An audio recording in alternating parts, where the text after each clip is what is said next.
ये किसी भी जब परिवहन होता है तो ये परिवहन एक तंत्र के माध्यम से होता है, ऐसे ही नहीं होता है।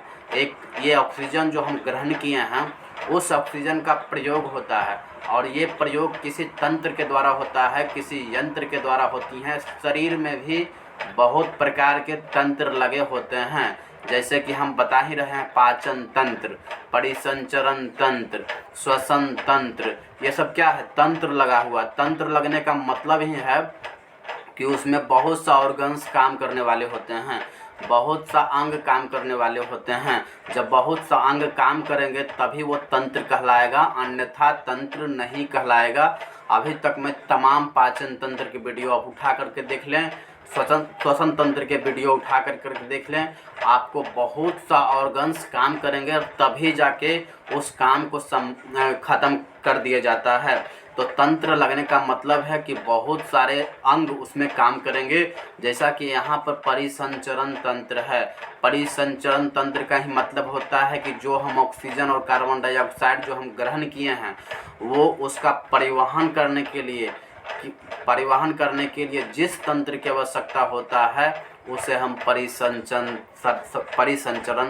तंत्र के नाम से जाना जाता है। तो ये आपको डिफाइन पता चल गया होगा कि परिसंचरण तंत्र किसे कहते हैं। ये किसे कहते हैं ये आपको क्वेश्चन नहीं आएगा, ये अब सिर्फ आपको समझाने के लिए बताया गया है कि परिसंचरण तंत्र क्या है और किसे कहते हैं। ये अगर कोई 8, 9, 10 के स्टूडेंट देख रहे होंगे तो निश्चित तौर पर किसे कहते हैं इसका डिफाइन करने के लिए आपको एग्ज़ाम या सेंटर में आ सकता है, लेकिन कंपटीशन के लिए ये आपको समझना पड़ेगा चीज़ों को।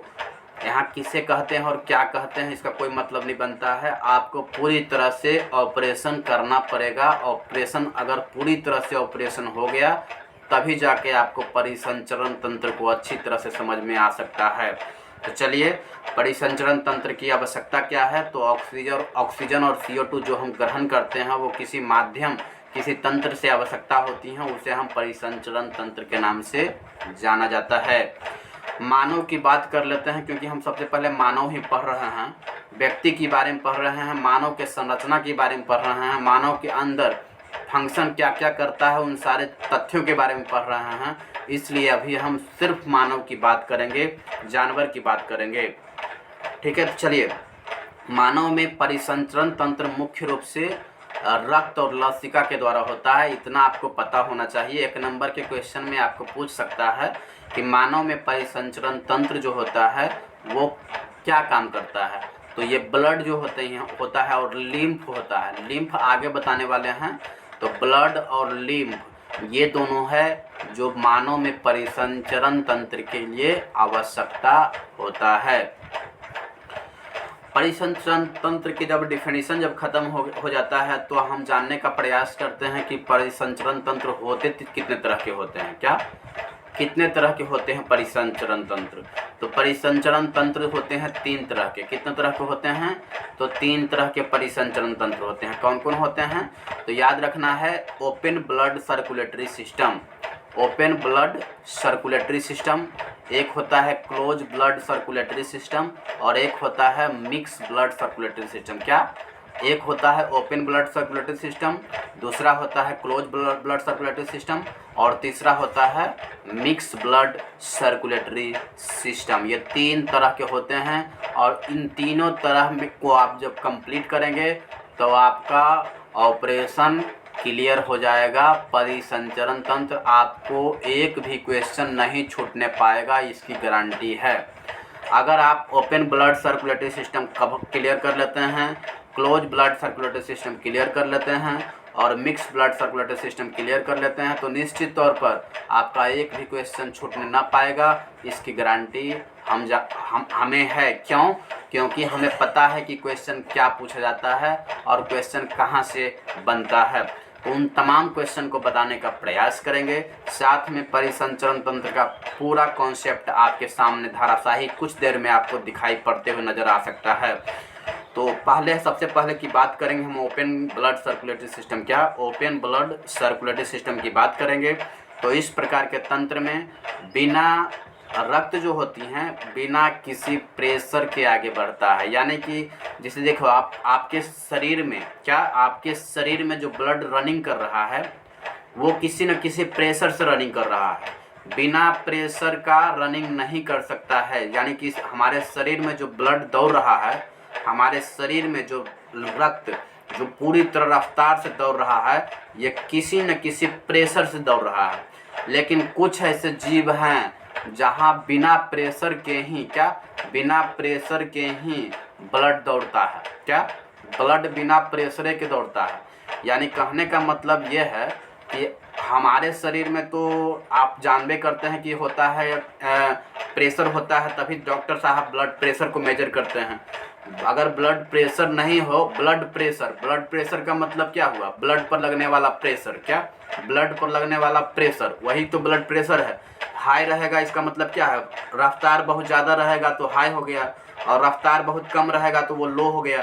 तो डॉक्टर साहब का तो कह क्या देते हैं कि आपका ब्लड प्रेशर हाई हो चुका है, आपका ब्लड प्रेशर हाई हो चुका है। ये डॉक्टर साहब क्यों बोलते हैं? क्योंकि उसका ब्लड जो है, वो ब्लड का जो स्पीड है वो बहुत ज़्यादा होता है। बहुत ज़्यादा होता है। और जब ब्लड का स्पीड बहुत ज़्यादा हो जाएगा तभी डॉक्टर क्या बोलते हैं? आपका ब्लड प्रेशर हाई हो चुका है। क्या हो चुका है? हाई हो चुका है। तो ओपन ब्लड सर्कुलेटरी सिस्टम में क्या होता है कि बिना किसी प्रेशर के ही ब्लड दौड़ता है आपके शरीर में। यानी आपके शरीर में ना, बल्कि कोई भी जीव है जहाँ पर आप देखते होंगे कि बिना किसी प्रेशर के ब्लड पूरे शरीर में दौड़ रहा होता है। जैसे आप यदि बात करेंगे घोंघा को देखे होंगे, पानी में रहता है, इसको मोलस्का के अंदर डालते हैं। तो घोंघा देख लीजिए, या तेलचट्टा को आप देखे होंगे। तेलचट्टा जो होता है वो ऑर्थोपोडा के अंदर आता है। तो ये तेलचट्टा जो होता है या घोंघा होता है, ये क्या होता है?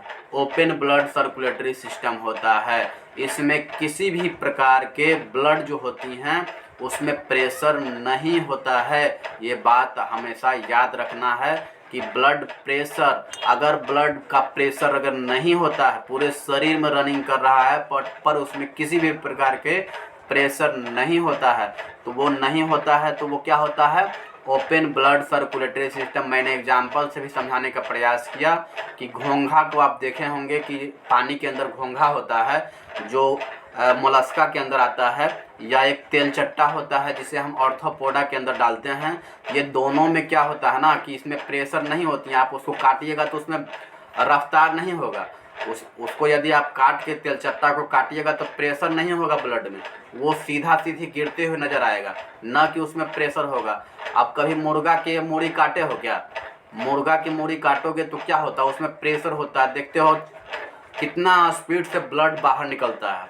क्यों निकलता है? क्योंकि उसमें ब्लड प्रेशर होता है, उसमें क्लोज ब्लड सर्कुलेटरी सिस्टम होता है। इसलिए वहाँ पर क्या होता है? क्लोज ब्लड सर्कुलेटरी सिस्टम होती है मुर्गा में।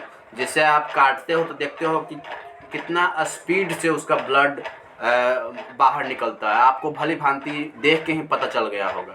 तो कुछ ऐसे होते हैं जो मिक्स ब्लड होते हैं, और कुछ होते हैं क्लोज ब्लड सर्कुलेटरी सिस्टम, और कुछ होते हैं ओपन ब्लड सर्कुलेटरी सिस्टम। तीनों में डेफिनेशन कुछ का अंतर है। ओपन ब्लड सर्कुलेटरी सिस्टम में बिना किसी प्रेशर के ही ब्लड पूरा शरीर में दौड़ता है, और क्लोज ब्लड सर्कुलेटरी सिस्टम में क्या होता है? इसमें एक नली होता है। क्या होता है? एक नली होती है, और उसी नली में रक्त का प्रवाह होता है। यानी कहने का मतलब है कि इसमें प्रेशर होगा। क्या होगा? इसमें प्रेशर होगा, और जिसमें प्रेशर होगा उसे क्लोज ब्लड सर्कुलेटरी सिस्टम बोलते हैं। जबकि जिसमें प्रेशर नहीं होगा उसे ओपन ब्लड सर्कुलेटरी सिस्टम बोलते हैं। जबकि एक मिक्स ब्लड सर्कुलेटरी सिस्टम में क्या होता है कि जीव होगा एक ही। क्या? जीव होगा एक, लेकिन उसमें ओपन भी होगा और क्लोज भी होगा। ओपन भी होगा और क्लोज भी होगा। तो ओपन होगा तो जैसा कि आप मछली को देखे होंगे या मेढक, क्या मछली को देखे होंगे या मेढक को देखते क्या हो कि मछली के जो मूड़ी काटते हो, मछली का जो मूड़ी जब कटता है ना तो उसका बहुत स्पीड में उसका ब्लड बाहर निकलता है। क्योंकि मूड़ी वाले भाग में क्या होता है ना कि पूरा स्पीड में ब्लड निकलता है, क्योंकि वहाँ पर क्या होता है? एक नली होती है, एक क्लोज होता है। एक क्लोज होने का मतलब क्या है कि उसमें ब्लड, एक नली होगा, उसमें कुछ लगे होते हैं, जिससे कि उसका ब्लड जो है पूरा रफ्तार में बाहर निकलता है। तो मछली का एग्जाम्पल बहुत बेस्ट दे सकते हो कि मछली में मूड़ी वाले भाग जो होती हैं उसमें क्लोज ब्लड होती हैं, जबकि एक पूछ जो होती हैं, पूछ वाले भाग में क्या होती है, उसमें किसी भी प्रकार का प्रेशर नहीं होती है। आप मछली के मूड़ी नहीं काटिए, मछली का आप पीछे वाले भाग पूछ वाले भाग को काटिए, उसमें किसी भी प्रकार का प्रेशर नहीं दिखता है आपको, क्योंकि उसमें ब्लड जो है धीरे धीरे गिरता है, क्योंकि वहाँ प्रेशर नहीं होती हैं।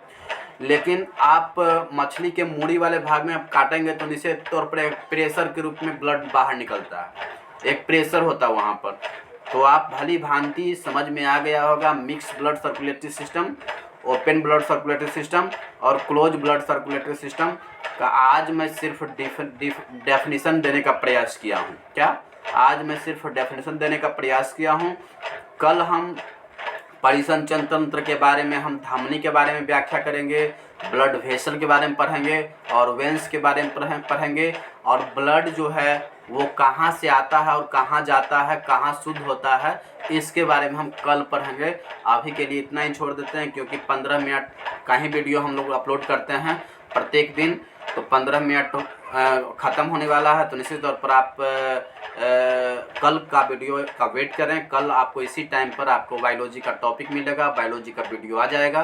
तो चैनल से जुड़ जाए, चैनल को सब्सक्राइब करके बेल आइकन को ऑन कर लें, ताकि आपको बायोलॉजी का हलवा करने में हमें किसी भी तरह का दिक्कत ना हो, क्योंकि आपका एक सब्सक्रिप्शन हमारे लिए बहुत ही मोटिवेशन का काम करता है। अगर आप एक सब्सक्राइब करते हैं तो हम वीडियो बनाने के लिए तत्पर हो जाते हैं, वीडियो बनाने के लिए रेडी हो जाते हैं, क्योंकि वही तो मोटिवेशन देता है मुझे, ताकि मैं वीडियो बनाने के लिए तत्पर हो जाता हूँ। तो कुछ नहीं करना है, सिर्फ चैनल को सब्सक्राइब करना है और बेल आइकन को ऑन कर लेना है, ऑल कर लेना है, ताकि आपको जैसे ही वीडियो अपलोड हो तो आपके उसी वक्त आपके मोबाइल पर पहुंच पाए वीडियो मेरा। तो निश्चित तौर पर चैनल को सब्सक्राइब कर बेल आइकन को ऑन कर लें। जय हिंद, जय भारत, वंदे मातरम।